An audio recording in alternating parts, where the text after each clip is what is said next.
ជំរាបសួរពុកម៉ែបងប្អូនថ្ងៃនេះយើងមានមុខម្ហូបមួយមុខហៅថាស្ងោរត្រឡាចប្រហិតត្រីឆ្លាតតោះឥឡូវយើងទៅមើលពីរបៀបធ្វើទាំងអស់គ្នាដំបូងយើងមានសាច់ត្រីឆ្លាតចំនួន2ខាំត្រឡាច1ផ្លែម្រេច1ស្លាបព្រាមានខ្ទឹមសមានស្លឹកខ្ទឹមហើយនិងហើយប៊ីតោះឥឡូវយើងចាប់ផ្ដើមលាយគ្រឿងជាមួយនឹងសាច់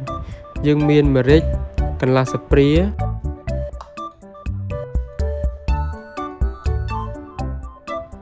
ប៊ីចេង1ចុងស្លាបព្រា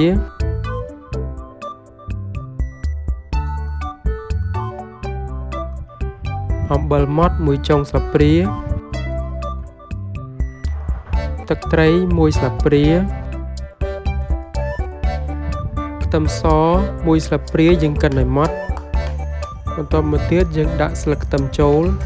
បន្ទាប់មកយើងដាក់ស្ករសកន្លះស្លាបព្រាហើយយើងថែមរ៉ូឌី1ចុងស្លាបព្រាបន្ទាប់មកយើងច្របល់គ្រឿងជាមួយនឹងសាច់នឹងឲ្យសព្វល្អតោះឥឡូវយើងចាប់ផ្ដើមមកចិតបន្លែទាំងអស់គ្នា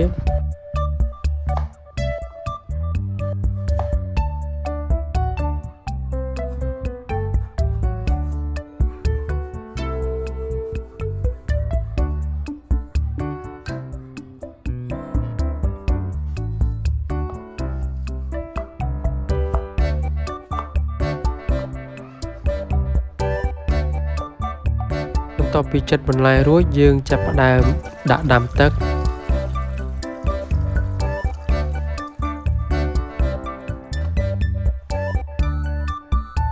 តោះឥឡូវទឹករបស់យើងចាប់ផ្ដើមពុះហើយយើងចាប់ផ្ដើមបង់គ្រឿងចូលដំបូងយើងដាក់ហើយប៊ីចូលបន្ទាប់មកយើងដាក់ខ្ទឹមសម្រេចប៊ីចេង1ចុងស្លាបព្រា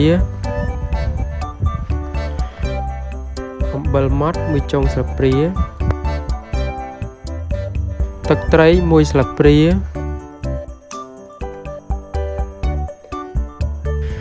ស្ករសកន្លះស្លាបព្រា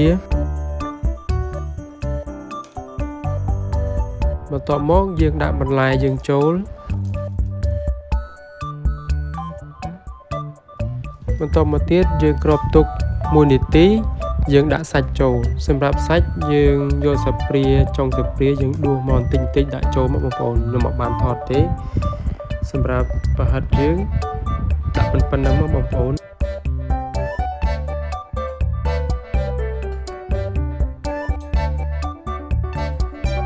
ឥឡូវនេះស្ងោររបស់យើងគឺបានរួចរាល់ហើយបងប្អូនអរគុណពុកម៉ែបងប្អូនដែលតាមដានវីដេអូតាំងពីដើមរហូតដល់ចប់